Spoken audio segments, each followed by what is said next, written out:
Sabi nila, malalaman mo raw kapag in love ka sa isang tao, kapag bumagal ang paligid, oras na makita mo ang taong to. Na para bang nasa isang eksena sa pelikula ang mga nangyayari at hindi mo maipaliwanag ang bilis ng tibok ng puso mo. Bungakala ni Richelle ay hindi niya mararanasan ang ganito. Ngunit nagkamali siya. Hala, Shems, umuulan? Aligagang reklamo ni Richelle habang gumigewang-gewang siya sa paglalakad. Bakit ngayon pa? Hindi man lang nahintay na makauwi ako. Kahit nahihirapan, pinilit ng dalaga ang magpatuloy sa kanyang paglalakad. Kagagaling niya lang sa isang party na ginanap sa kumpanya ni Callum, kaya naman naparami ang inom niya ng alak. Malapit lang naman ang bahay niya rito kaya naman napagdesisyonan na lamang niyang maglakad pa uwi. Hala, mas lalo pang lumakas ang ulan. Napatakbo si Richelle dahil sa pagmamadali. Teka, ito yung lumang parke na pinupunta namin ni Joanne noon na. Buhay pa pala to? Halos umikot na ang paningin ng dalaga, ngunit nagawa pa rin niyang maglakad papasok sa lumang parke. Ang tingin niya ay natuon sa isang kubo na agad niyang nakita. Mas lalo pang lumakas ang ulan, kaya naman wala siyang ibang pagpipilian kundi ang sumilong dito. Ang dilim. Wala bang nakatira dito? Baka mamaya may biglang lumabas na tao rito. Dahil basang-basa, minabuti ni Richelle na hubarin ang suot niyang t-shirt. Mabuti na lang, may suot pa siyang sando. Piniga niya ang t-shirt at isinampay sa kung saan. Maya-maya lang ay halos mapatalo ng dalaga dahil sa matinding gulat nang makarinig siya ng kaluskos mula sa labas ng kubo. Halos manginig siya sa magkahalong takot at panlalamig ng mga sandaling yon. Sino yan? May tao ba dyan? Kinakabahang sigaw ni Richelle, ngunit wala naman siyang nakuhang sagot. Tao po, pasensya na po kung pumasok ako ha. Naabutan po ako ng malakas na ulan eh. Minuto ang lumipas pero wala pa ring makuhang sagot ang dalaga.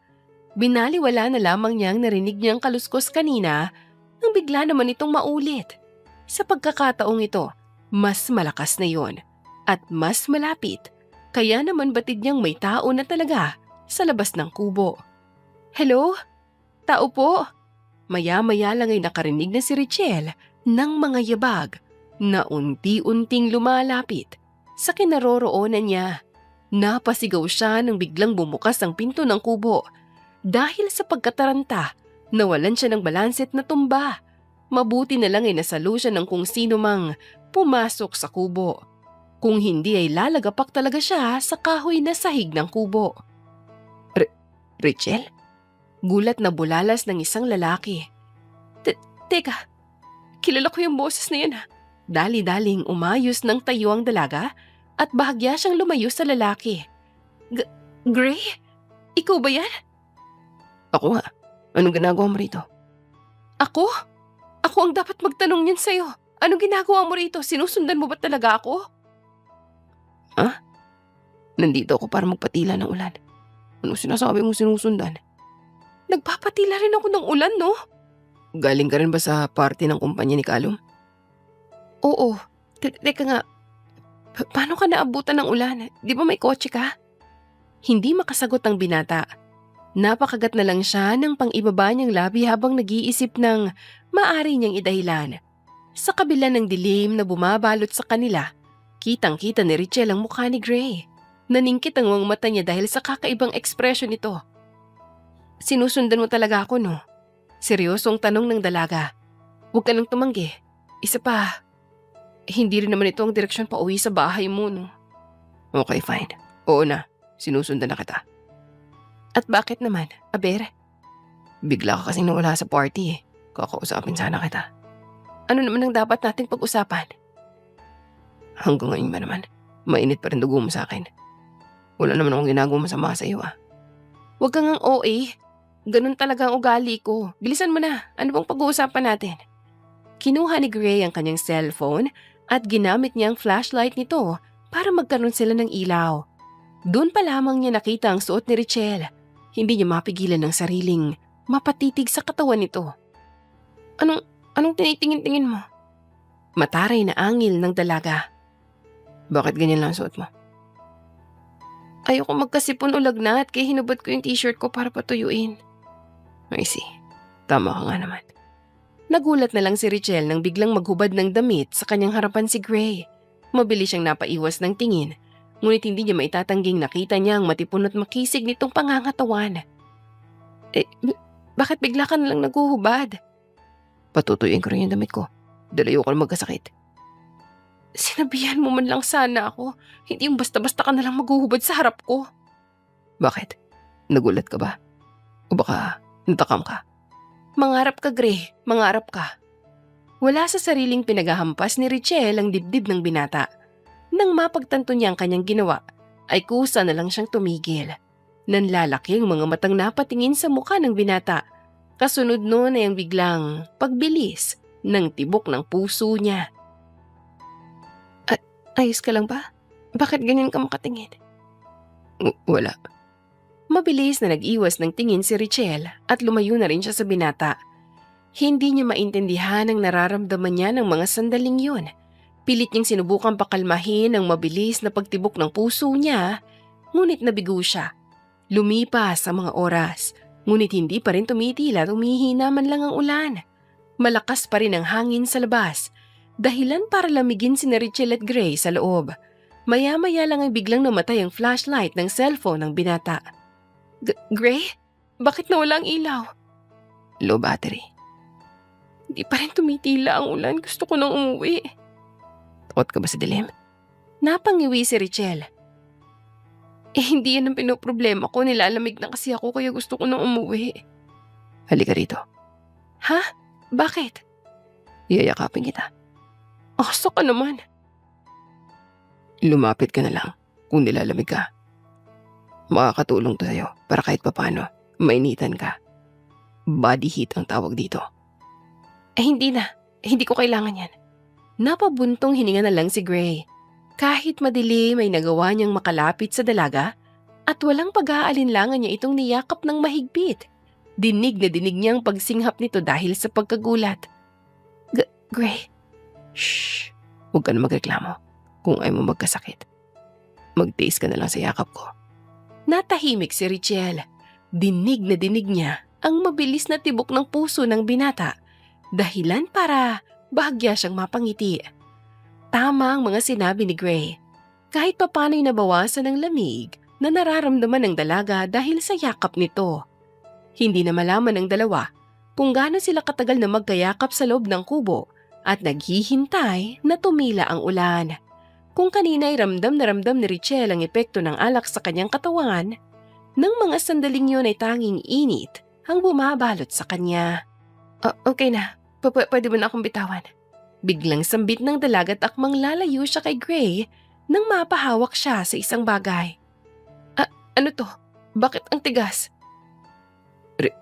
Richelle, wag mong... Ano to, Gray? Bakit may ganito ka?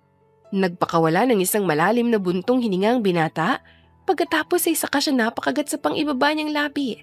Sunod-sunod pa siyang napalunok, lalo na nang maramdaman niyang mas mahigpit na pagkahawak ni Richelle sa alaga niya. Talong ko yan. Talong? What the... Hindi na naituloy ng dalaga ang sasabihin nang bigla na lang hawakan ni Gray ang balikat niya. Bahagya itong lumayo sa kanya dahilan para mabitawan niya ang hawak niya kanina. Mas lalong bumilis ang tibok ng puso ni Richelle dahil sa matinding hiya. Hindi niya inaasahan ng mga bagay na yon ang mahahawakan niya. Sorry hindi ko sinasadya pero bakit matigas yan? Di dahil sa'yo. Ha? Gano'n ka ba talaga ka-inosente ha? Di ko lubos akalain na ang isang babaeng may ugali ng kagaya na sa'yo. Inosente pagdating sa ganitong bagay. Bakit matigas ang talong ko? Siyempre dahil sa pagyakap ko sa'yo. Anong sinasabi mo? Ito ang ibig ko sabihin. Bigla na lang hinawakan ni Gray ang dibdib ng dalaga. Dahilan para impit itong mapaungol. Sa kabila nun, ramdam na ramdam niyang mainit na kamay nito sa dibdib niya. At nagdudulot yun ng kakaibang sensasyon sa katawan niya. Kaya mo ba ako sinundan at kinukulit Dahil sa katawan ko? Katawan ko lang habol mo? No, ikaw mismo habol ko. Ang buong ikaw. Ano? Naputo lang sasabihin ni Richelle nang siilin siya ng halik ng binata. Sa unay malumanay lamang yun at puno ng pag-iingat. Ngunit di nagtagal ay napalitan yun ng kasabikan, lalo na nang tumugon sa halikang dalaga na siyang naging dahilan para mas lalong lumalim ang paghahalikan nila. Anong ginagawa mo sa akin, Gray? Wala sa sariling bulong ni Richelle. Masyado mong ginuulong isip ko dahil sa mga ginagawa mo. I'm making you fall in love with me. Anong ibig mong sabihin? Manid ka ba talaga? O hindi ka lang talaga marunong makiramdam? Gusto nga kita, Richelle. Gusto kita simula nung araw na nakita o nakilala kita sa kasal ng kaibigan mo. Gusto? Halos mapakapit sa batok ni Gray ang dalaga dahil sa biglaan itong paghalik ulit sa kanya. Mas mainit ang halik na ito kumpara sa una. Unti-unting kinukuha ang ulirat nilang dalawa. Namalaya na lamang nila na hinuhubaran na nilang isa't isa bago pa nila mapigilan ang kanilang mga sarili ay napuno na ng mga impit na ungol ang kubo. Isang mainit na sandali ang namagitan sa kanilang dalawa at pareho nilang hindi inaasahang mangyayari yun. Masyadong mabilis ang mga pangyayari at mas lumalim din ang gabi. Tanging init at kakaibang sensasyon ang bumabalot sa dalawa hanggang sa marating nila ang rurok ng kaligayahan. Sa isang iglap, nakarinig sila ng mga lagutok mula sa papag na hinihigaan nilang dalawa. Ano yun? Kunot noong tanong ni Gray. Hindi ko rin, Gray! Nasira ang papag na hinihigaan ng dalawa at halos mapasigaw silang dalawa dahil doon. Mabuti na lang at hindi ganun kataas ang papag. Hindi sila masyadong nasaktan nang bumagsak sila. Ayos ka lang ba, Richelle? May masakit ba sa'yo? Nasugatan ka ba?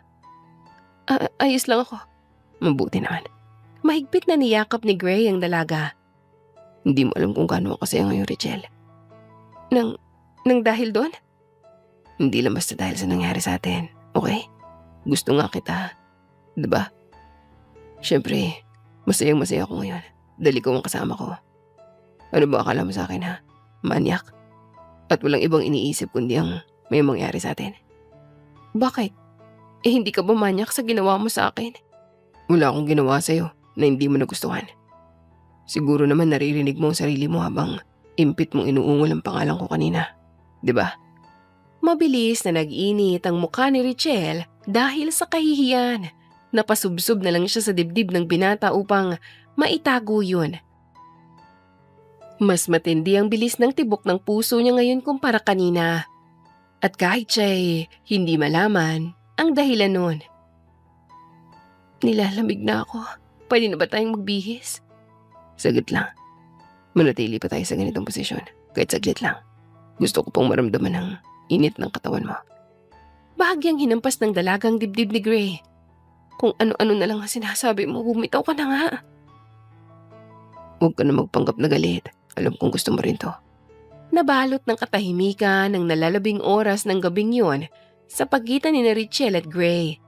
Pareho silang nakatulog sa kubo dahil sa pagod na naramdaman nila at nang magising sila ay dali-dali rin nilang napagdesisyon ng umuwi sa kani-kanilang mga bahay. Ilang araw at linggo ang lumipas, naging abala sa kani-kanilang mga trabaho sina Richelle at Gray. Kung kaya't hindi sila ulit nagkita matapos ang nangyari sa kanilang dalawa sa kubo. Sa kabila nun, pareho silang hindi maitatanggi na hindi maalis sa kanilang isipan ng gabing yon. Ma'am Richelle, ayos ka lang ba? Bakit parang hinang-hina ka? Kunot noong tanong ni Mona, ang empleyado ng dalaga. Medyo nahihilo lang ako. Magpahinga na lang po muna kayo. Ako na pong bahala rito. Ayos lang talaga ako. Kaya ko pa. Hindi na naituloy ni Richelle ang sasabihin niya nang bigla siyang makaramdam ng pagsusuka. Dali-dali siyang tumakbo papunta sa kusina ng cafe at doon ay sunod-sunod siyang dumuwak. Kasabay noon ay ang pagsakit ng kanyang ulo at mas bumalatay na sa kanyang pagkahilo. Ma'am, Ayos lang po ba talaga kayo? Ilang araw na po yan ah. Magpatingin ka na po kaya sa doktor. Inabot ni Mona ang tissue sa boss niya. Sasamahan ko po kayo kung gusto nyo. Hindi, okay lang. Kung pareho tayong aalis, walang mag-aasikaso sa cafe. Itong cafe pa rin po talagang iniisip nyo imbis ng sarili nyong kalusugan. Magpapasama na lang ako sa kaibigan ko. Sigurado ba yan, ma'am? Ang mabuti pa ay ako nang tatawag kay Ma'am Joanne para samahan ka. Sige. Ilang linggo, simula nang mapansin ni Richelle ang pangyayari sa kanya.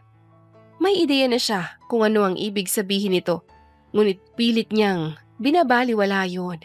Pinilit na lamang niyang ituon ang atensyon niya sa pagtatrabaho, kaya naman ganito ang sinapit niya. Papunta na raw po siya rito, ma'am. Maupo na lang po muna kayo. Ako na po ang bahala sa mga customer natin. Sige, salamat Mona. Muling pumasok sa isip ng dalaga si Gray. Matapos ang nangyari sa kanilang dalawa sa kubo noon, hindi pa ulit sila nagkita. Hindi niya maitatangging namimiss niya ang pangungulit nito sa kanya. Ngunit alam niya sa kanyang sarili na hindi pa niya kayang tanggapin ang katotohanan na yun. Sa paglipas ng oras ay dumating na rin si Joanne. Bakas ang pag-aalala sa mukha nito. Minabuti nitong manahimik na lang muna at unahin ang pumunta sa ospital.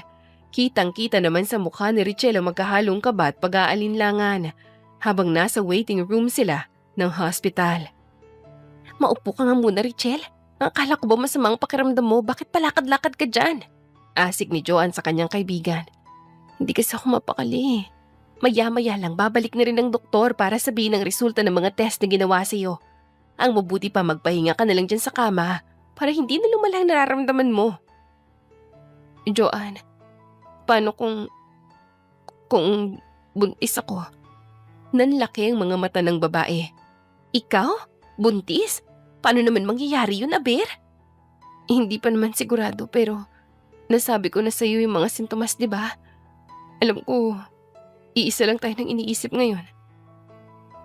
Huwag mong pangunahan ng mga test, girl. Ha? Isa pa, paano kung mabubuntis? Wala ngang nababanggit sa akin na may nobyo o manliligaw ka, di ba? Hindi ko na kwento sa iyo kasi nahihiya ako. Napatitig si Joanne sa kanyang kaibigan. Anong ibig mong sabihin? May naka-one night stand ako. Sino? Ayokong sabihin. Naningkit ang mga mata ng babae. Tumayo rin siya at lumapit sa kaibigan niya. Kilala ko? Sabihin mo na lang, okay? Wala kang dapat ikahiya sa akin, no? Hindi ko alam kung dapat ko bang sabihin. Gusto ko na nga lang kalimutan ang nangyaring yun eh. Nahihibang ka na ba? Kung totoo ngang buntis ka, ang lalaking naka one night stand mo ang ama ng batang pinagbubuntis mo. Bakit kalilimutan mo lang yun? Hindi ko alam kung matatanggap kong katotohanan ng nabuntis niya ako eh. Hindi ito ang oras para isipin mo ang sarili mo, Richelle. Kung magkakaanak ka na nga, ang bata na dapat ang iniisip mo at unahin mo kesa sa sarili mo. Hinawakan ni Joanne ang balikat ng kanyang kaibigan. Sino ba tong lalaking to? Bakit parang ayaw na ayaw mong ipakita siya sa akin? Sabihin mo na sa akin, please. Baka sakaling makatulong ako at makapagbigay ako ng ipapayo sa'yo. Congratulations, ma'am. You're 2 weeks pregnant. Masayang sambit ng doktor na tumingin kanina kay Richelle. Normal lang ang mga sintomas na naranasan mo dahil buntis ka, pero kailangan mo pa ring mag-ingat. Parehong nanlaki ang mga mata ng magkaibigan dahil sa nakumpirma nila. Bigla na lang bumilis ang tibok ng puso ni Richelle at kasabay nun ay ang panlalamig ng mga palad niya. Hindi niya lubos akalain na mangyayari pa ito sa edad niya. Nagpatuloy naman sa pagsasalita ang doktor at pinapaliwanag sa dalaga ang ilang mga bagay para maingatan ang pagbubuntis niya. Nang matapos, saka pa lamang umuwi ang magkaibigan. Bakas pa rin ang gulat sa mukha ni Richelle habang naglalakad sila palabas ng ospital. So nakumpirma na natin. Anong plano mo? Seryosong tanong ni Joanne. Hindi ko pa alam. Kausapin mo yung lalaking nakabuntis sa'yo. Paano ko gagawin yun, Aber? Sino ba kasi talaga yun? Si, si Gray. Richelle? Joanne? Anong ginagawa niyo rito? Gulat na bulalas ng isang lalaki. Bakit binabanggit niyong pangalan ko? Pinag-uusapan niyo ba ako? Halos mapanganga ang dalaga dahil sa lalaking kaharap nila ngayon. Mas lalong bumilis ang tibok ng puso niya. Sa ilang linggo nilang hindi pagkikita, kakaibang sayang naramdaman ni Richelle dahil napagmasdan na naman niyang mukha ng binata. Gray, bakit nandito ka? May inaasikaso ko rito. Kayo ba? Nabalot ng katahimikan ng paligid dahil wala ni isa sa magkaibigan ang gustong magsalita. Isang malakas na simoy ng hangin ang naging dahilan para malipad ang hawak na papel ni Richelle patungo sa direksyon ni Gray. Kunot noon niya itong pinulot at mabilis na nanlaki ang mga mata niya nang mabasa ang nakasulat doon. Pregnancy test result. Wala sa sariling sambit ng binata, saka natuon ang tingin niya kay Richelle. Buntis ka? Ano naman ang pakialam mo, Gray? Ibigay mo nga sa akin yan, tatalis na kami ni Richelle. Teka, sandali. Buntis ka nga? Ibig sabihin? Oo, buntis nga ako. Sa kabila ng gulat na naramdaman ng binata, mababakas din sa mukha niya ang kakaibang tuwa. Ako bang ama? Teka, paanong ikaw ang magiging ama? Richelle, bakit naisip niya yon? Siya ang lalaking sinasabi ko sa iyo, Joanne. Siya ang nakasiping ko at ngayon dahilan kung bakit buntis ako. Natoon ang tingin ng dalaga kay Gray. Oo, ikaw ang ama ng batang pinagbubuntis ko. Masaya ka na? Siyempre, masaya ako. Magiging tatay na ako eh. Anong sinasabi mo? Ako ang ama ng batang yan, kaya magiging tatay na ako. Tama, di ba? Sinong nagsabi sa'yo na papayag ako? What? Layuan mo ako, Gray. Layuan mo kami ng anak ko. Halos madurog ang puso ng binata dahil sa mga salitang narinig niya. Ilang beses pa itong nagpaulit-ulit sa tenga niya na para bang nag-e-echo. Nakayukom ang mga kamao niya at naglakad palapit kay Richelle. Bakit ko naman gagawin yun? Mas gugustuhin mo pang mawala ng kinikilalang ama ang anak natin kaysa makapiling ako? Oo. I can't believe you, Richelle. Bakit ba galit na galit ka sa akin? Bakit ba ayaw na ayaw mo sa akin? First of all, hindi kita gusto.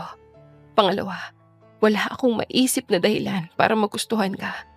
At panghuli, hindi ko alam kung kaya ko magtiwala sa'yo. Kung yan naman pala nasa isip mo tungkol sa akin, eh bakit pumayag ka na may mangyari sa atin ng gabing yan? Lasing ako. Wala ako sa tamang pag-iisip. Wow.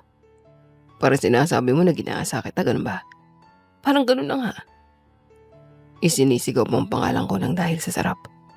Sa buong gabing magkasiping tayo, Richelle. Paano mo nasabing ginahasa kita? Gayong gustong-gusto mo naman ang pinagsaluhan natin. Napailing ang dalaga. Ikaw lang ang nag-iisip niyan. Paninindigan ko ang bata. Paninindigan kita. Hindi kita kailangan. Kaya wag mo akong guguluhin pa. Tumalikod si Richelle at mabilis na naglakad palapit sa kanyang kaibigan. Hinawakan niyang braso nito at saka sila dali-daling nagpatuloy sa paglalakad palabas ng ospital. Naiwang nakamaang si Gray. Hindi makapaniwala sa naging pag-uusap nila ng dalaga. Hanggang sa makauwi na ng bahay si Richelle ay mabigat pa rin ang dibdib niya. Alam niya sa sarili niyang hindi niya dapat sinabi ang mga yun sa binata. Ngunit hanggang ngayon ay hindi pa rin talaga niya magawang magtiwala rito. Pakiramdam niya ay kapag nahulog siya sa matatamis nitong salita, ay pagsisisihan niya lang sa huli. Anong ibig sabihin nun, Richelle? Si Gray ang naka-one night stand mo at siya ang ama ng batang pinagbubuntis mo? Kunod noong tanong ni Joanne. Bahagyang tumango ang dalaga. Oo. Bakit pinagtulakan mo siya? Hindi mo man lang siya binigyan ng pagkakataon. Para saan pa? Alam nating pareho na playboy ang lalaking yun. Sigurado akong hindi yun siseryosohin ang sinabi niya. At sigurado rin akong trip lang para sa kanyang nangyari sa amin. Ako lang tong nagpadala ng gabing yun eh. Kaya ito naman ang kinahinatnan ko ngayon. Buntis. Matagal na nating kilala si Gray at sigurado akong napansin mo na rin naman noon na nagbago na siya, di ba? Hindi madaling magtiwala sa mga taong may history sa pagiging playboy, Joanne. Alam kong naiintindihan mong ibig kong sabihin. Alam ko ring aware ka sa mga naging ex-boyfriends ko kaya naman sigurado akong nauunawaan mong pinanggagalingan ko. Alam ko naman yun, Richelle. Pero hindi ibig sabihin nun aalisan mo na ng karapatan si Grace sa anak niyo. Huwag mo naman sanang tanggalan ng karapatan ng anak niyo na makilala at makasama ang ama niya. Isa pa, mukhang desidido at seryoso rin naman si Grace sa mga sinabi niya eh. Napaupo na lang sa sofa ang dalaga. Hindi ko alam. Hindi ko alam kung bakit hindi ko magawang maniwala sa sinasabi niya.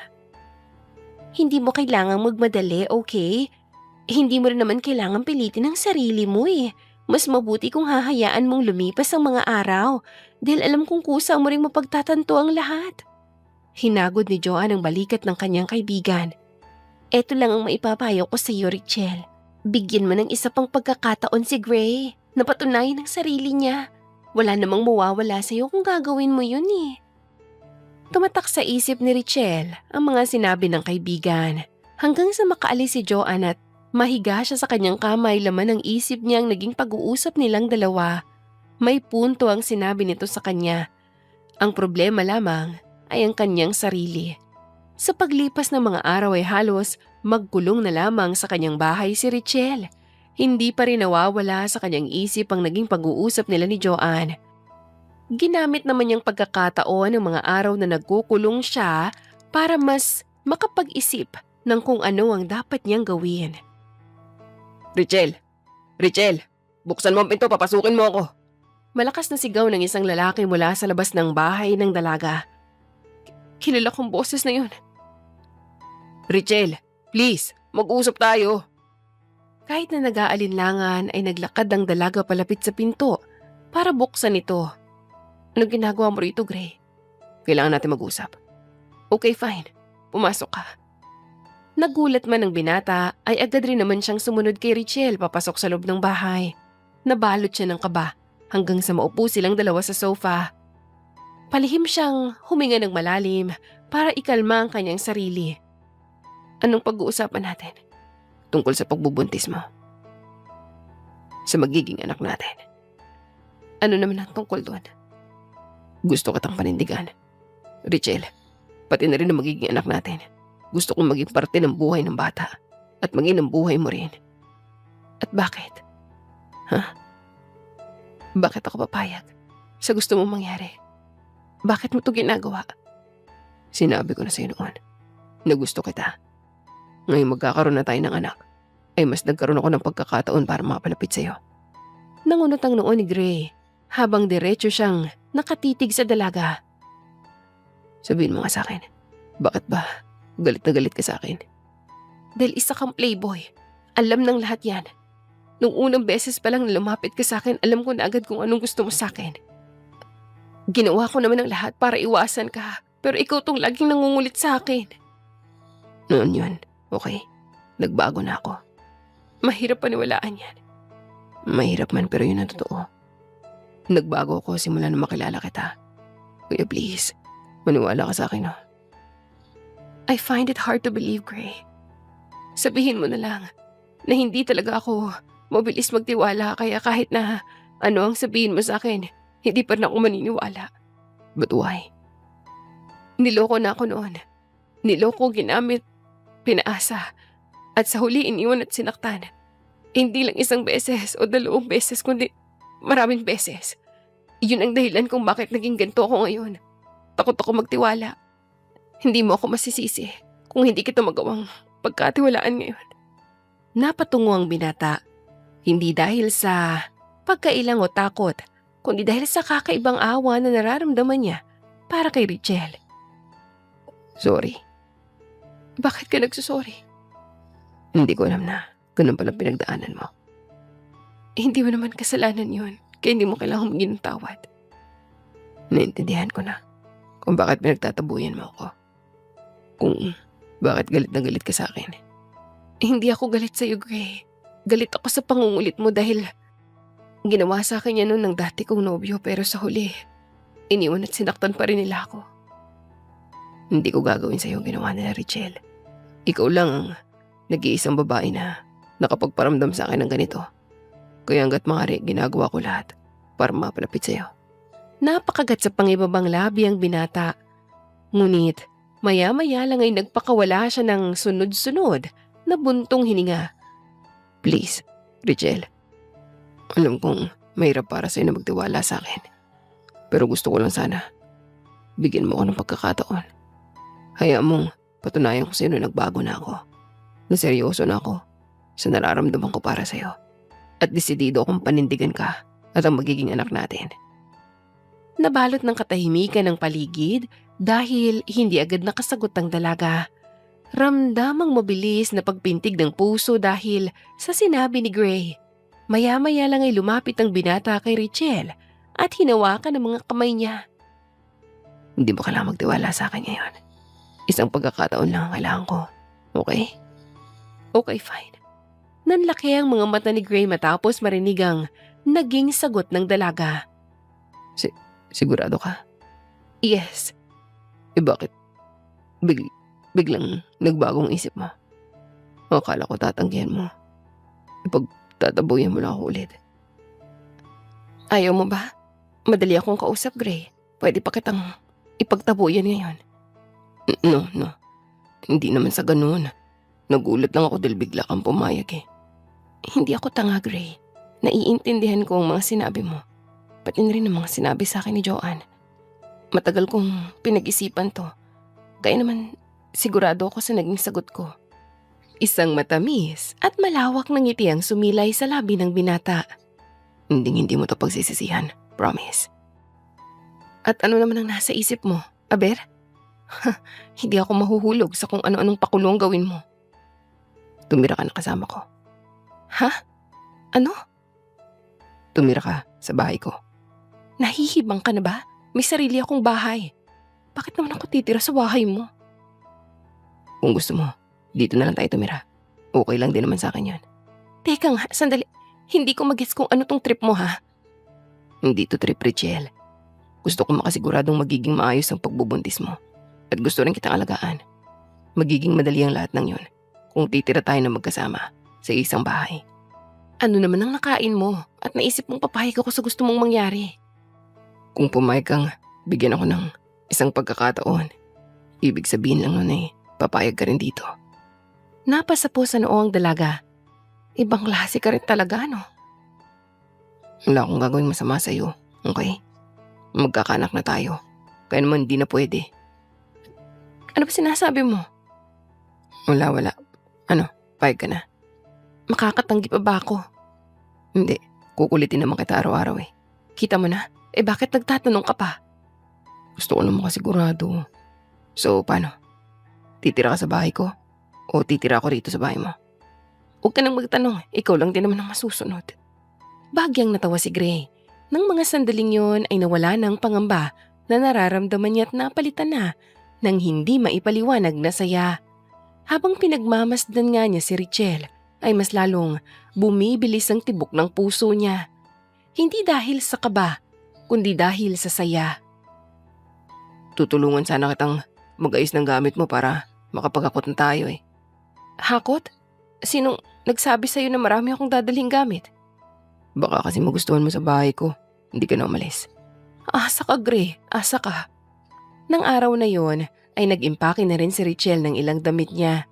Hindi pa rin niya malaman kung ano ang nakain niya at pumayag siya sa alok ni Gray. Ngunit alam niyang yun ang tamang gawin. Kinalimutan na ng dalagang pansarili niyang kapakanan at mas inuna kung ano ang dapat at mas tamang gawin para sa magiging anak niya. Sa isang iglap ay nasa bahay na ni Gray ang dalaga. Kamangha-mangha ang laki at ganda nito, nagsusumigaw sa kayamanan at karangyaan. Magsisimula pa lamang ang yugto ng buhay niya kasamang binata, pero batid na niyang magiging kakaiba yon. Sa kabila nun, wala siyang naramdamang pagsisisi sa naging desisyon niya. Sabihin mo lang sa akin kung makailangan ka, okay? Seryosong sambit ni Gray. Kahit ano pa yan, bibigay ko sa'yo. Huwag mo nga akong gawing bata. Pinagbubuntis mo naman ng batang magiging anak natin. Of course, gagawin ko lahat ng to para alagaan at asikasuhin ka. Napangiwi si Richelle. Pinanood niya ang binata na magluto ng almusal nilang dalawa. 1 linggo pa lang sila nang lumipat siya sa bahay ni Gray. Unang araw pa lamang ng pagsasama nila sa isang bahay ay ganito nang binata. Kinagulat yun ni Richelle, ngunit hindi naman niya mapigilang matuwa dahil sa pag-aasikaso nito sa kanya. Pupunta ako sa cafe mamaya may mga kailangan akong i-check. Kaya mo ba? Sigurado ka? Ilang buwan pa lang naman akong buntis, Gray. Hindi ako malulumpo, okay? Natawa ang binata. Nag-aalala lang ako no. Ayoko may mangyaring masama sa anak natin. At lalo na sa'yo. Kaya ko sarili ko. Kahit na, nasa tabi mo na ako. Hindi mo na kailangang kayanin lahat. Natigilan si Richelle dahil sa sinabi ng binata. Tama nga naman, may isang Gray na sa tabi niya na handa siyang pagsilbihan. Sa kabila nun, hindi pa rin maatim ng dalaga na umasa na lamang ng umasa rito. Isa pa, hindi pa naman ganong kalaki ang tiyan niya. At wala rin namang masama kung kikilos siya paminsan-minsan. Huwag kang mag-alala, okay? Hindi ko naman pababayaan ang sarili ko, kaya walang mangyayaring masama sa anak natin. Malawak ang naging pagngiti ni Gray. Anak natin. Ang sarap naman pakinggan nun. Huwag ka nang mag-ilusyon. Anak naman talaga nating dalawa tong pinagbubuntis ko eh. Alangan namang angkinin ko lang to. Dalawa tayong bumuo nito. Una. Ang dami mo namang sinabi. Inihain ng binata ang niluto niyang almusal sa mesa bago niya sinandukan si Richelle. Gusto mo bang samahan kita? Hindi na. May kumpanya ka naman, di ba? Kailangan mo ring asikasuhin yun. Hindi yung lagi kang nandito sa bahay para alagaan ako. You don't have to worry about that. Walang mangyayari masama ron. Kahit ilang buwan pa ako mawala ron. Whatever. Nagsimula nang kumain ng dalawa. Wala nang pagkailang sa pagitan nilang dalawa. Dahil na rin sa ilang linggo nilang pagsasama sa isang bahay. Nagawa na nilang magkwentuhan at mag-asara na parang matagal na silang magkasundo. Kahit si Richelle ay nagulat dahil naging mabilis na para sa kanyang mapalagay ang loob sa binata. Matapos kumain ay si Gray ang naghugas ng kanilang pinagkainan. Nagpaalam naman ng dalaga para mag-ayos, ngunit bigla namang may nag-doorbell kaya mas inuna niya itong puntahan. Hello po, sino po sila? Who the hell are you? Mataray na angil ng isang may katandaang babae. Anong ginagawa mo sa bahay ng anak ko? Anak mo? Bumaba ang tingin ng babae sa tiyan ni Richelle. Buntis ka? At dito ka nakatira? Han, sino nag-doorbell? Pasigaw na tanong ni Gray mula sa kusina. Umalis ka nga sa daan? Hinawi ng babae ang dalaga at saka ito diretsyong pumasok sa loob ng bahay, patungo sa kusina. Gray, anong ibig sabihin nito? Sinong babaeng yon at bakit buntis siya? Ma'am, bakit nandito ka? Ano pa ba? Nandito ako para bisitahin at sorpresahin ka. Hindi ko naman alam na ako pala ang magugulat. Magpapaliwanag ako, okay? Aba, mabuti naman at naisip mo. Naglakad si Gray palapit sa dalaga at saka umakbay rito. Ma'am, eto nga pala si Richelle. Siyang magiging ina ng magiging anak namin. What do you mean? Nabuntis mo siya? Parang gano'n na nga. Paano ka naman nakakasigurado na ikaw ang ama ng pinagbubuntis niya? Tiningnan ng babae mula ulo hanggang paa si Richelle. Mukha namang hindi siya matinong babae. Paano kung maraming lalaki na palang nakasiping ang isang yan at sa'yo lang pinaakong pinagbubuntis niya dahil marami kang pera? Ma'am, hindi ganun si Richelle.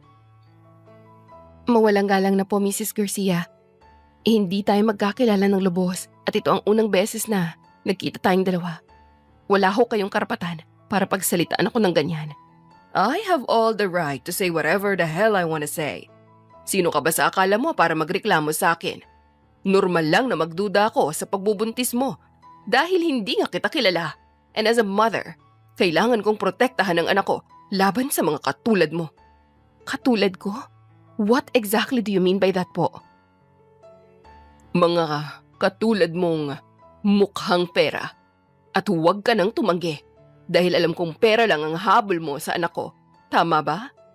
Kaya pinaako mo sa kanyang pinagbubuntis mo dahil hindi mo kayang buhayin ang bata ng ikaw lang. Bahagyang natawa si Richelle na siyang naging dahilan para maguluhan ang mag-ina. Bakit hindi niyo tanungin yung anak niyo? kung ano ang ginawa niya para umabot ang lahat sa ganito.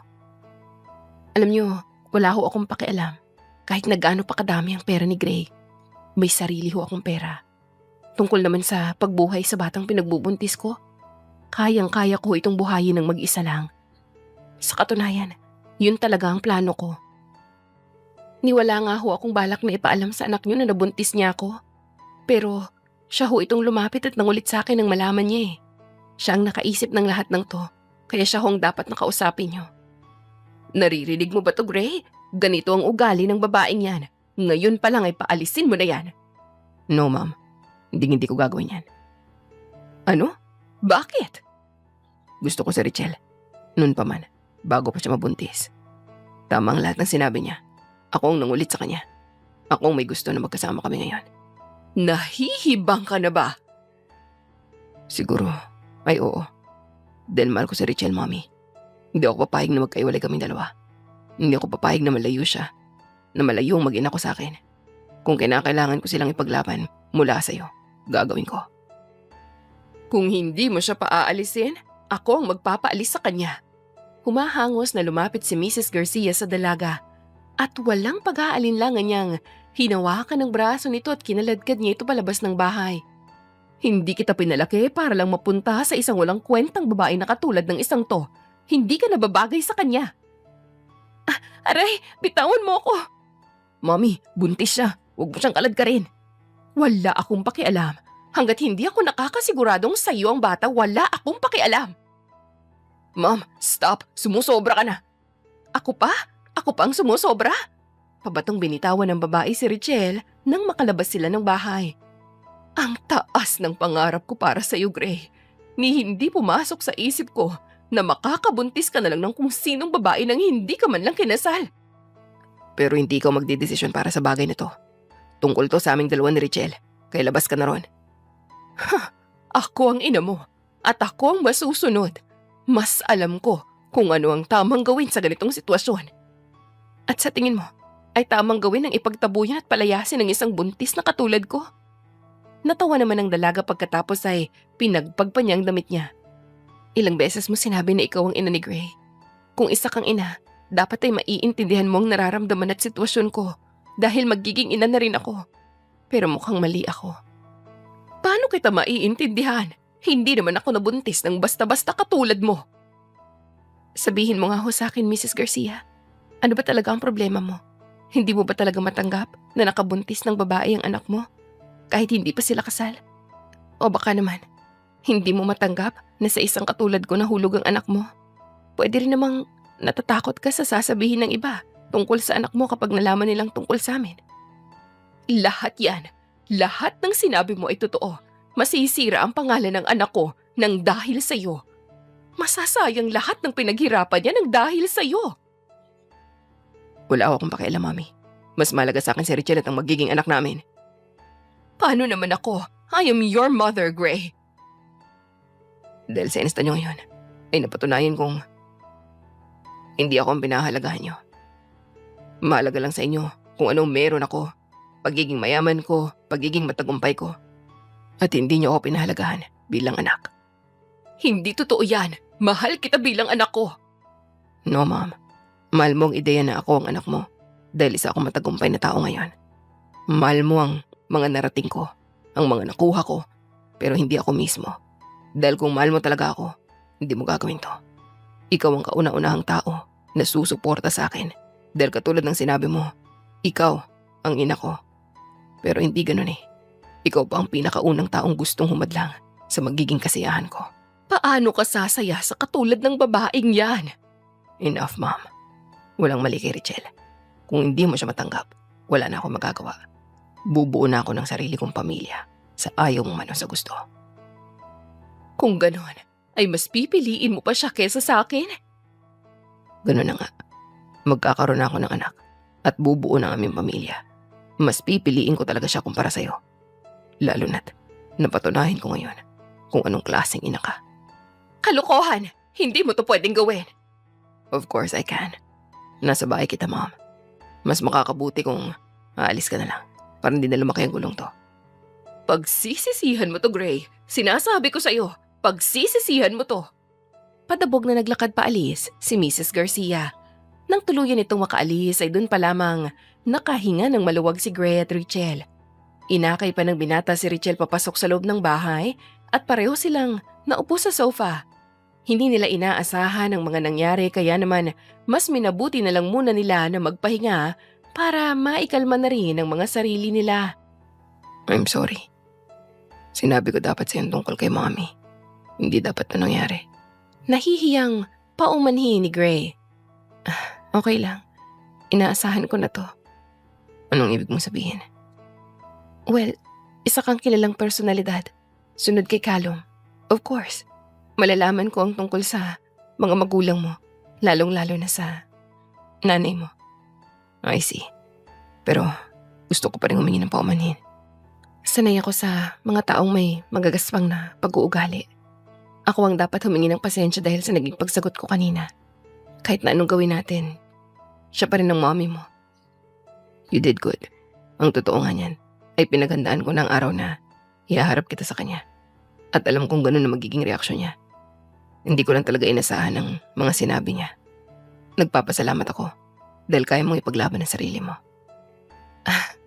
Hindi ko naman pwedeng iasa sa iyong lahat, no? Isa pa, kung may nakakakilala man sa sarili ko, walang iba yun kundi ako. Kaya naman ipaglalaban ko talaga yun, no? Nagulat na lang si Richelle nang bigla siyang yakapin ng binata. Nasabi ko na kaninang totoong nararamdaman ko para sa'yo.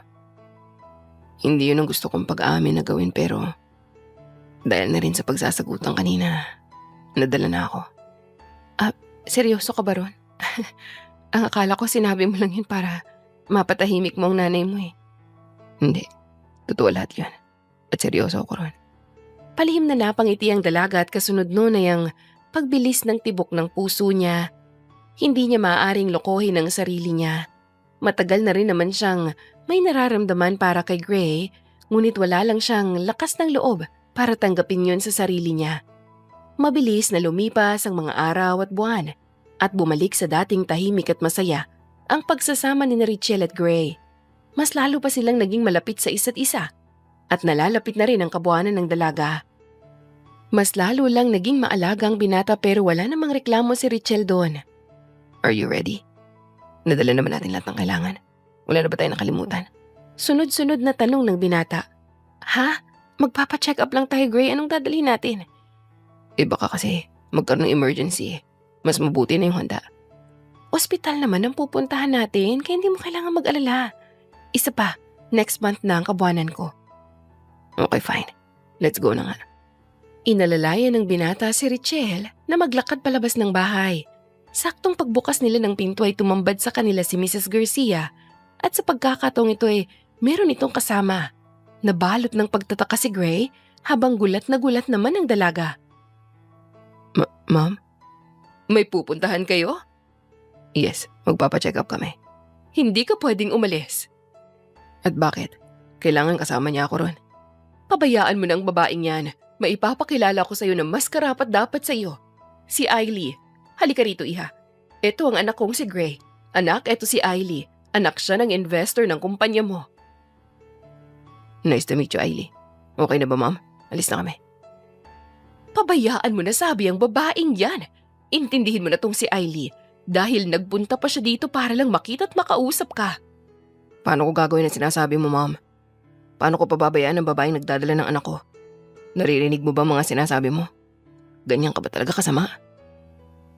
Anong sinabi mo? Tita, hayaan mo na lang siya. Pwede naman kaming magkita at mag-usap ulit kapag hindi na siya busy. No, Ailey. Hindi na tayo magkikita pa ulit. Alam ko ang plano mo, Mami. Isinama mo siya rito para landain ako, di ba? Gray, magdahan-dahan ka sa pananalita mo. Hindi mo gugustuhing bastusin ang anak ng isa sa mga investor ng kumpanya mo, di ba?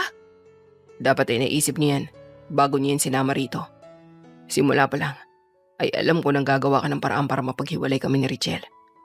At uulitin ko sa iyo ito, Mami. Hindi ako aalis sa tabi niya. Hindi ako papayag na mawala siya sa akin at ang magiging anak namin.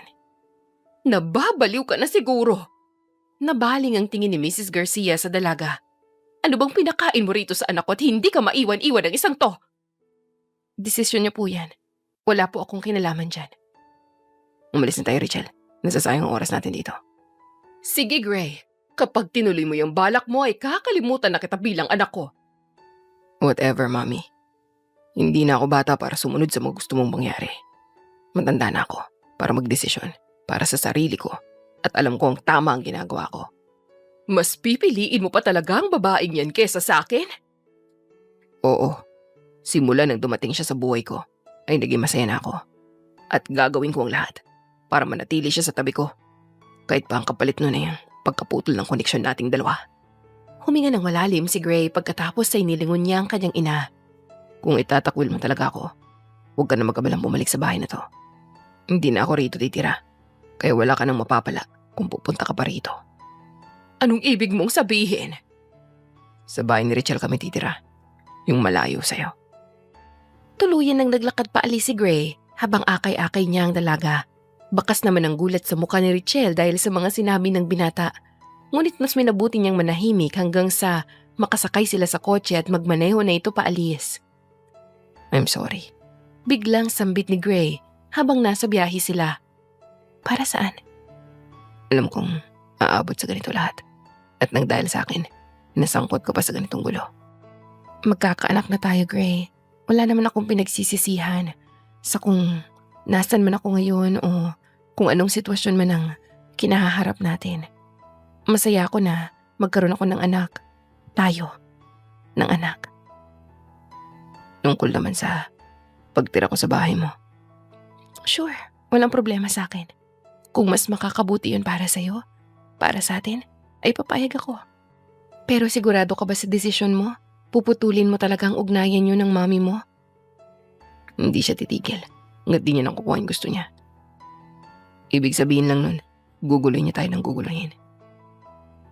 Siya rin naman nagsabi na handa siyang itakwil ako dahil sa desisyon ko. Kaya naman, paninindigan ko na lang yan.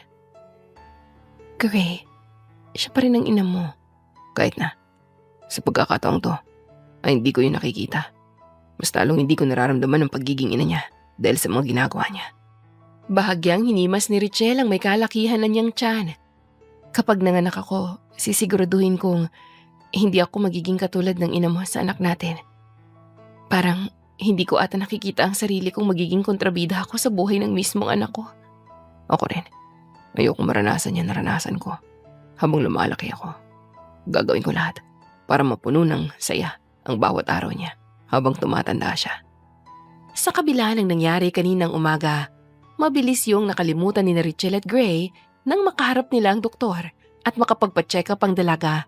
Nabalot ng saya ang dalawa hanggang sa makauwi sila at makapag-impake na ng mga gamit. Hindi rin sila nagsayang ng oras at agad silang lumipat sa bahay ni Richelle. Mabilis na nakapag-adjust ang dalawa sa bahay ng dalaga. Mas lalo pang lumalim ang ugnayan nila sa paglipas ng mga araw at lalong mas umigting ang pagtingin nila para sa isa't isa. Ibig sabihin, dito na kayong dalawa nakatira? Binigyan mo na nga siya ng pagkakataon? Nag-uusisang tanong ni Joanne. Oo. Ano naman ang masasabi mo? May pinagsisisihan ka ba? Wala naman. Ang totoo nga niyan ay naipakita sa akin ni Gray kung ano ang kaya niyang gawin para sa anak namin eh. Katulad ng sinabi ko, kaya kami dito nakatira ngayon eh dahil sa nanay niya. Mas pinili niya ako at ang magiging anak namin kesa sa sarili niyang nanay. Hindi ko masisisi ang kaibigan ko. Biglang singit ni Callum sa pag-uusap ng magkaibigan. Tama lang ang ginawa niya. Kilala ko si tita. At alam ko, iba talagang ugali niya. Mabuti na lang talaga nagkaroon na ng lakas ng loob si Gray na piliin ang sarili niya at kung ano ang tama. Kung sa bagay, noon pa man napansin ko na rin talaga na sunod-sunuran si Gray sa nanay niya eh. Masaya ako para sa kanya dahil nagkaroon na siya ng kumpiyansa sa kanyang sarili. Isa pa, wala rin namang mali sa ginawa niya. Kahit sang anggulo natin tingnan, si Mrs. Garcia talagang mali rito eh. So, kailan kayo magpapakasal? Mapang-asar na tanong ni Callum. Ha? Kasal agad? Magkakaanak na kayo, Richelle. Huwag mo sabihin gusto mo pang magpaligaw. Hindi pa ba sapat ang lahat ng pinagdaanan yung dalawa para masabi mo na karapat-dapat siya bilang asawa mo? Hindi naman sa ganun. Nagulat lang ako sa tanong ni Callum. Dahil kahit ako, hindi pumasok sa isip ko ang tungkol dun. Gusto mo ba siya? Wala sa sariling napatango ang dalaga. Pero hindi ko masabi sa kanya eh. Alam nating lahat na matagal na may gusto sa'yo si Gray ah. Ano pang pumipigil sa'yo? Kunot noong tanong ni Callum. Nahihiya ako eh. Hindi ko rin alam kung anong sasabihin ko. Umamin na ba siya sa'yo? Yung maayos na pag-amin? Sinabi niya kung ano talaga yung nararamdaman niya para sa akin nung kinukumpronta kami ng nanay niya. And then? Nasasabik na tanong naman ni Joanne. Hanggang dun lang. Hindi pa kami nakakapag-usap ulit ng maayos eh. Hindi ka namin minamadali ah. Alam mo na rin naman kung ano ang dapat mong gawin. Huwag kang mag-alala. Dadating din ang tamang oras para dyan. At sigurado naman akong sa kasalan din ng bagsak niyang dalawa. Nagpatuloy sa pagkukwentuhan ng tatlo habang abala naman si Gray sa pagluluto ng kanilang tanghalian. Sa isang iglap ay nabalot ng pangambag pagkataranta ang paligid nang bigla na lang napasigaw ng matindi si Richelle. Han, bakit? Ano nangyayari? Humahangos na tanong ni Gray na tumakbo mula sa kusina. Alin, ano masakit sa'yo? Ang tiyan ko. Ang sakit ng tiyan ko. Natahimik ang lahat nang makarinig sila ng paglagaslas ng tubig sa sahig. Napatungo si Richelle at napatitig sa basang-basa niyang paa. May water broke. Manganganak na ako. Ano? Tara sa ospital. Hindi na nagsayang ng oras si Gray at maingat niyang binuhat ang dalaga palabas ng bahay. Agad namang sumunod ang mag-asawang sina Joanne at Callum at magkasama silang nagpunta sa ospital. Nabalot ng takot at pag-aalala ang binata na kahit inaasikaso na ng mga nurse at doktor ay hindi pa rin siya mapakali sa kinatatayuan niya. Relax pare, kayang-kaya ni Richelle yun, okay? Pag-alo ni Callum sa kaibigan. Paano kapag nagkaroon ng komplikasyon? Paano kapag may nangyaring? Huwag ka nang mag-isip ng kung ano-ano, Gray. Magtiwala ka na lang, magiging maayos din ang lahat para hindi ka na mapraning ng ganyan. Sermon ni Joanne sa binata. Salamat. Mabuti na lang nandito kayo. Di ko alam ang gagawin ko kung mag-isa lang ako rito eh. Ang mabuti pa, samahan mo na lang si Richelle sa loob. Makakatulong yun sa kanya pag nasa tabi ka niya. Tumangulang si Gray at agad siyang sumunod sa mga nurse na nag-aasikaso sa dalaga. Lumipas ang kalahating oras, ngunit pakiramdam ng binata ay taon na yun dahil sa sobrang tagal. Napuno ng malakas na sigaw ang kwarto ni Richelle. Kitang-kita ni Gray ang paghihirap ng dalaga at wala man lang siyang ibang magawa para maibsan yun. Push, ma'am sige iri pa. Konti na lang po. Sambit ng doktor. Malapit na ma'am, nakikita ko na pong ulo ng bata. Kaunting iri na lang po. Ginawa ni Richelle ang lahat ng utos ng doktor. Hanggang sa matagumpay niyang maisilang ang kanilang anak. Nang marinig niyang pag-iyak ng sanggolay kakaibang sayang bumalot sa kanya. Parang sa isang iglap ay nawala ang lahat ng pagod at sakit na nararamdaman niya dahil parang musika sa pandinig niyang pag-iyak ng anak nila. You did good, Richelle. Thank you. Thank you so much. Wala sa sariling bulalas ni Gray habang titig na titig siya sa anak nila na nililinisan ng mga nurse. Bakit umiiyak ka?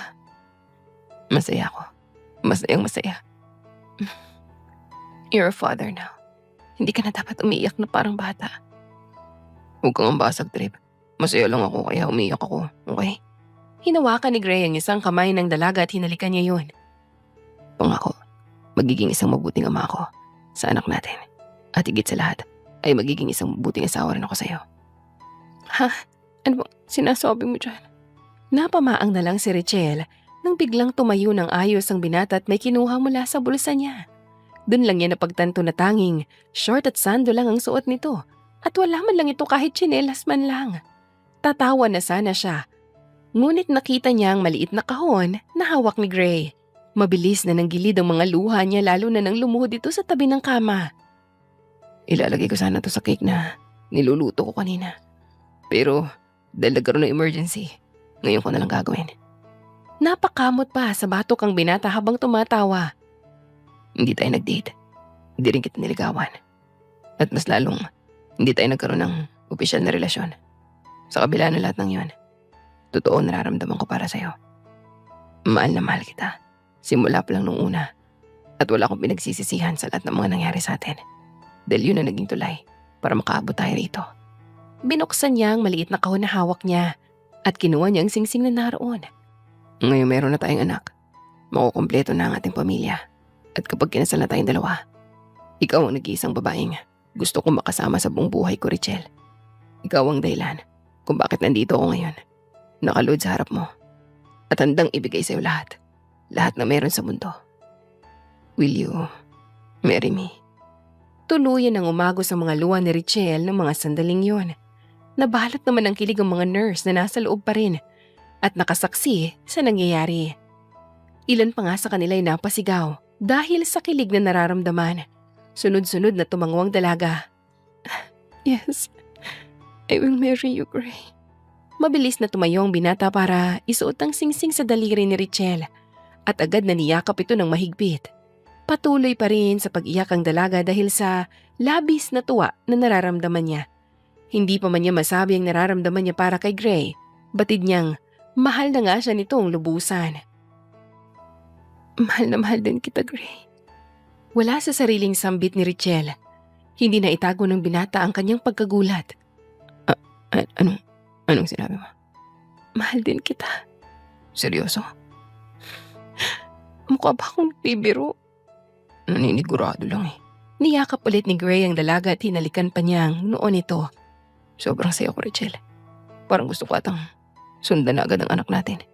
Baka gusto mong ikaw ang panakin ko rito. Nagtatawanan ng mga nurse na nakisabay na rin si Gray sa kanila. Pinagahampas pa ni Richelle ang dibdib ng binata ngunit hindi naman ito natinag sa pagtawa. Sa kabila ng inis na dala ng pang-aasar ni Gray, kitang-kita sa mukha at mga mata ng dalaga na walang paglagyan ng saya na nararamdaman niya. Ang lahat ng nangyari sa kanya ngayon ay pangarap niya lang noon, ngunit unti-unti nang nagkakatotoo ang lahat. Ilang araw pang nanatili sa ospital si Richelle at Gray para masiguradong hindi magkakaroon ng komplikasyon ang naging panganganak ng dalaga. Halos hindi mawala ang ngiti sa labi ng dalawa nung makarga nila ang anak nila hanggang sa makauwi sila at makalipas ang mga araw. Excited ka na ba, girl? Ito na yung araw na hinihintay mo. Nasasabik na bulalas ni Joanne habang tinitingnan niya ang kanyang kaibigan. Grabe ka naman sa hinihintay, ni hindi ko nga naisip na maranasan ko pa to eh. Pero tingnan mo naman ang sarili mo ngayon, oh. Nakasuot ka na ng wedding dress mo. Ang ganda-ganda mo. Huwag mo nga akong bulahin. Seryoso ko, Richelle. Mas maganda ka ngayong araw na to. Siyempre, naka-makeup. Magpapatuloy pa sana ang pag-aasaran ng magkaibigan nang matigilan sila dahil narinig nilang pagsisimula ng pangkasal na tugtog sa loob ng simbahan. Napahawak na lang si Richelle sa kamay ng kaibigan niya nang mabalot siya ng kaba.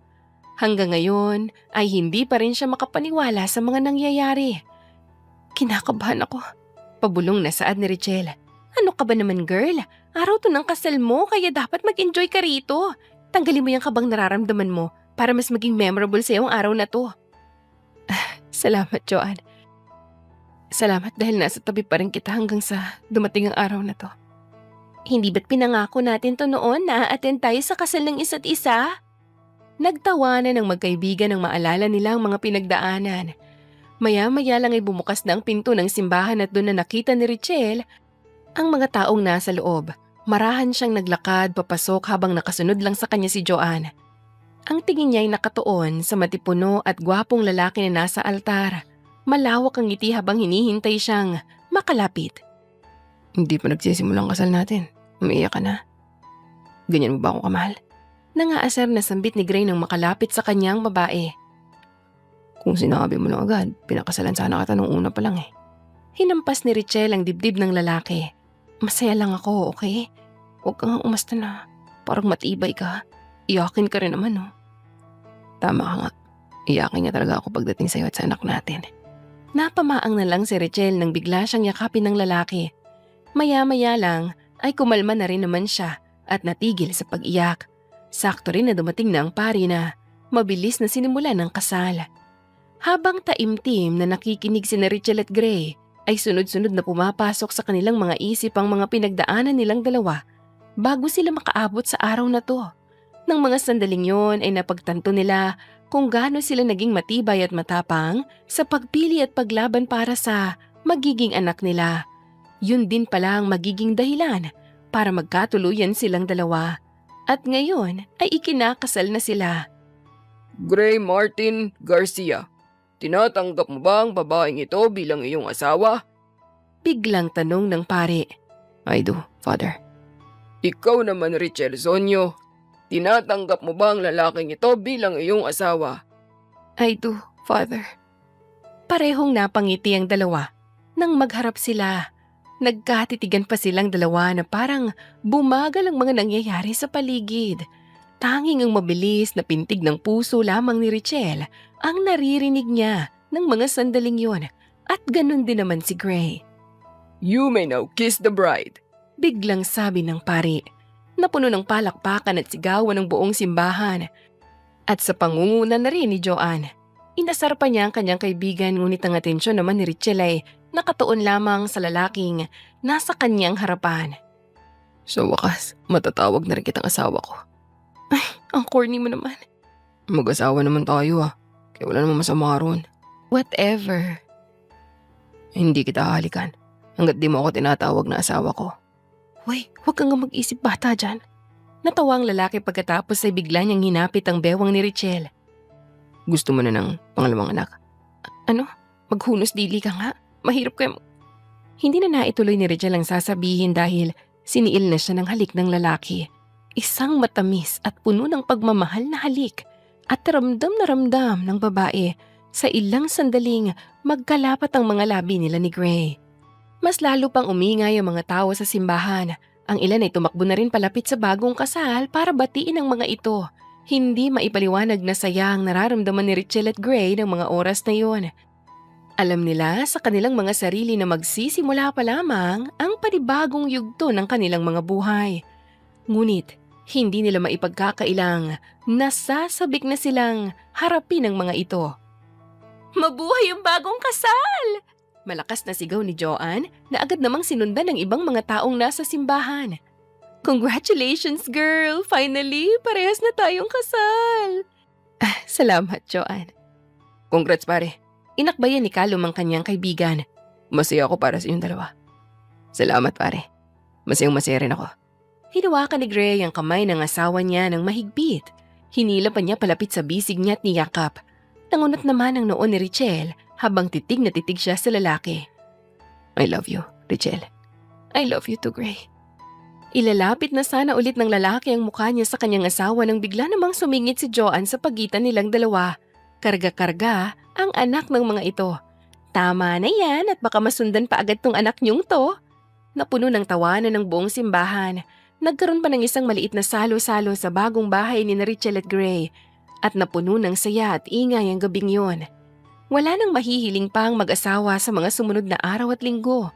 Mas lalong lumalim ang pagmamahalan nilang dalawa at pati na rin sa anak nila. Hindi rin nagtagal ay humingi na ng tawad si Mrs. Garcia sa kanilang dalawa at nagkasundo na rin naman sila. Ang kwento ng pagmamahalan ni Richel at Gray ay isang patunay na kapag tunay at tapat ang pag-ibig ay magtatagumpay ito sa huli. Hindi naging madali para kay Richel ang magtiwala dahil sa mga naging karanasan niya noon. Pero pinatunayan naman ni Gray na totoo ang nararamdaman niya para dito.